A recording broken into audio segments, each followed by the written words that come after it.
Hey there. Ever catch yourself daydreaming about a job where you basically get paid to talk about travel? And I don't just mean like booking flights and hotels, but really getting to the heart of what makes a place special. Yeah, becoming like a local expert. Exactly. Well, that's what we're diving into today, the ins and outs of being a tourist information officer. And it's way more than just handing out maps and brochures. We're talking about a role that blends, real knowledge with genuine human connection. Right, like you got to be passionate about this stuff.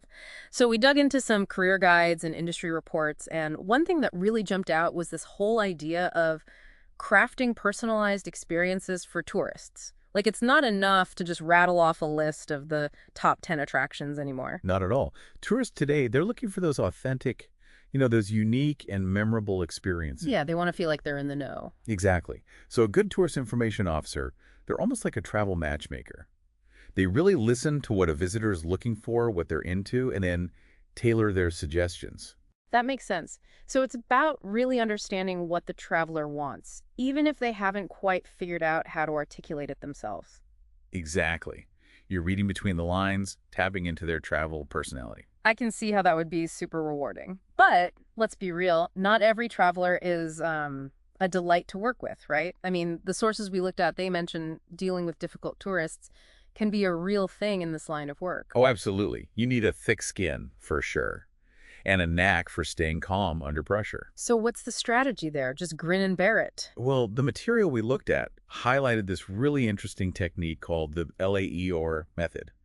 Basically, it stands for listen, acknowledge, explore, and then resolve. Okay, break that down for me. So it starts with, actively listening to the complaint, really letting the person vent. Then you acknowledge their frustration. You don't want to make them feel dismissed. Right, because even if you don't agree with them, they're feeling some type of way. Exactly. Then you move into exploring solutions together, like you're on the same team. And finally, you try to reach a resolution that leaves everyone, feeling heard. That LAER method, that's good stuff. I feel like that's applicable beyond just tourism, honestly. Oh, for sure. Conflict resolution is a life skill. Totally. Now, on a lighter note, one perk that caught my eye was the potential for travel discounts. Oh, yeah. Perks. Makes sense, being in the industry and all. Yeah, you'd have the inside scoop. Discounts are great and all, but I think the real perk, especially for someone who's passionate about travel, is that constant exposure to new trends and insider knowledge. Like, think about it, you'd be right at the forefront of the whole experiential travel movement. Could you elaborate on that a bit? What does experiential travel actually mean in this context? Sure. Some people might think, oh, it's extreme adventures or something. Bungee jumping, skydiving, that sort of thing. Yeah. But it doesn't have to be that extreme at all. It's more about seeking out those authentic interactions with a place and its people. Maybe it's taking a cooking class with local chefs, or exploring hidden historical sites that most tourists don't know about. Yeah. Or even joining a community festival, something that really immerses you in the local culture. Oh, I see. So instead of just hitting the main tourist traps, you're getting a more genuine kind of under-the-surface experience. Exactly. It's about digging a little deeper. I can definitely get behind that. And it sounds like a tourist information officer plays a big role in curating those kinds of experiences. Yeah, they really do. And to curate those really high-quality experiences, our research shows there's a real need for these tourist information officers to be constantly learning. It's not a learn it once type of role. Definitely not. Things are always changing. Exactly. New restaurants pop up, events get rescheduled. Heck, even the bus routes can change without much notice. They're so true. Yeah. So you've got to be adaptable, resourceful. You need to be a pro at researching, right? And not just using old school methods, but knowing how to use the latest tech tools to stay on top of things. Absolutely. Speaking of tech, that's another big thing we noticed in our research. AI is making some serious waves in the tourism industry. Oh, yeah, I've been hearing about that. What, like AI-powered travel agents? Kind of. Yeah. But more than that, imagine having access to a program that, say, analyzes global travel trends in real time or helps you personalize recommendations down to the smallest detail. Whoa. Right. So instead of relying on last year's travel blogs, you could be recommending these hidden gems based on up-to-the-minute data. Exactly. It's next level stuff. That's wild. It almost sounds futuristic. It's closer than you think. But even with all these incredible advances in technology, one thing that really came through in our research is the importance of that human touch. That's still what makes this role so special. Totally. Because Yeah, you can't program empathy, right? exactly. You can have all the data in the world, but a big part of this job is understanding what a traveler really wants, even if they don't know how to express it themselves. 100%. It's about connecting on a human level. Yeah. Which brings us to another important aspect of being a tourist information officer, communication skills. Right, which makes sense. You're constantly interacting with people. All day long, Yeah. and from all walks of life. So the source material we went through, it really broke down the typical career path for someone in this role, and it's actually pretty interesting. Oh, how so? Well, it's not always a straight line up to a managerial position, although that is a possibility. Okay. But there's also a lot of room for what they call lateral moves. Lateral moves. Yeah, like you could become a specialist in a certain type of tourism. Hmm. Say you become a destination marketing specialist, or you focus on sustainable tourism, or maybe you become an expert in accessible travel for people with disabilities. Oh, wow. So there's a lot of different ways you can kind of niche down within this field. That's really cool. And no matter what path you choose, I imagine communication skills are still key. Oh, they're essential. Mm. And I don't just mean being friendly and outgoing, although that helps, but you need to be able to convey information clearly and in an engaging way, sometimes to a really diverse group of people. Right. You could have a group of retirees from Florida 1 minute and then a family from Japan the next. Exactly. And you need to be able to connect with all of them. One point that really resonated with me from the research was the importance of cultural sensitivity. Oh, for sure. That makes sense. Because in a way, a tourist information officer acts as a kind of cultural ambassador, right? That's a great way to put it. Bridging the gap between the visitor and the local community. You're the face of the place, in a way. Yeah, so you need to be aware of those cultural nuances, those differences, and you have to adapt your communication style accordingly. What might be considered polite in one culture could be totally off-putting in another.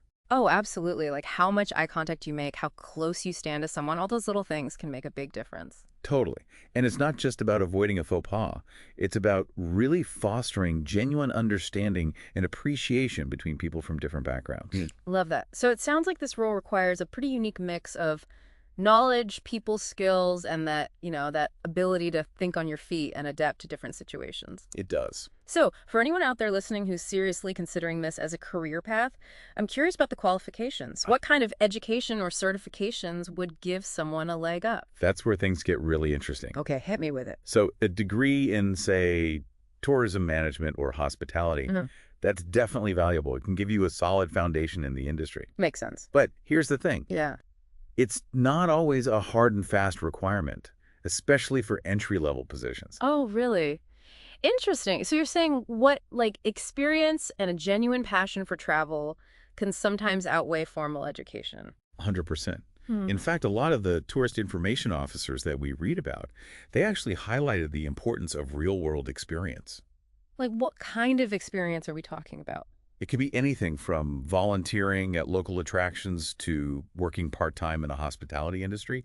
Even just being an avid traveler yourself, like having those firsthand experiences, that can really make your application stand out. So it's not just about having a fancy degree. It's about showing potential employers that you walk the walk, not just talk the talk. Yeah, It's about showing that passion. it is. And that's actually a perfect segue into, how RoleCatcher can help. Oh, yeah. We were talking about that earlier, how AI can be a game changer, not just for working in the tourism industry, but also for landing that dream job in the first place. Right. Remember how we were discussing how AI is being integrated into, every aspect of the travel experience? Yeah, like those AI-powered travel agents and recommendation engines. Exactly. Well, RoleCatcher is kind of like that, but for your job search. Okay, I'm intrigued. Tell me more. So imagine this. Instead of sending out like a generic resume and cover letter to every single job posting you see. Which, let's be real, we've all done it. Oh, totally. Guilty as charged. But with RoleCatcher, you can actually tailor your application to each specific job description. Like their AI, it dives into the keywords, the skills they're looking for, even the company culture, and it helps you figure out how to put your best foot forward. Wow, so it's like having a personal branding expert in your back pocket. Yes, that's a great way to put it. And it's all about making those connections between your unique set of skills and what the employer is actually looking for, which if you think about it, is exactly what a good tourist information officer does, right? Totally. You're connecting the traveler with the perfect experience, and RoleCatcher is connecting you with the perfect role. Exactly. That's a great analogy. It sounds like AI has the potential to be a really powerful tool, not just for navigating the job market, but as we talked about earlier, for like really excelling in the role of a tourist information officer. Absolutely. Yeah. And it's only going to get more advanced. It's an exciting time to be entering this industry. With technology changing so rapidly, who knows what the future holds for tourist information officers?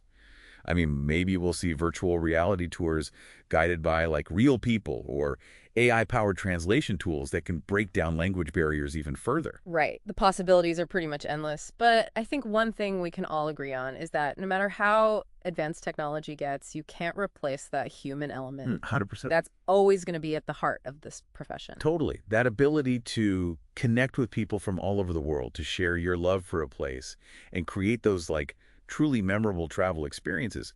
You can't program that. Well said. So, to wrap things up, for anyone listening who's feeling that tug towards the world of travel, who loves the idea of sharing their passion for a destination with others, becoming a tourist information officer could be an incredibly fulfilling path. It's a role that requires a unique blend of, knowledge and people skills. You got to be adaptable, a good communicator, and have that genuine passion for creating those wow moments for visitors. Yeah, you're going to love it. And as we've explored today, it's a field that's constantly evolving, which keeps things interesting. There are opportunities to grow your expertise, maybe even niche down into a specialized area of tourism that really lights your fire. So yeah, if you're looking for a career that's both personally and professionally rewarding, I think this just might be the ticket.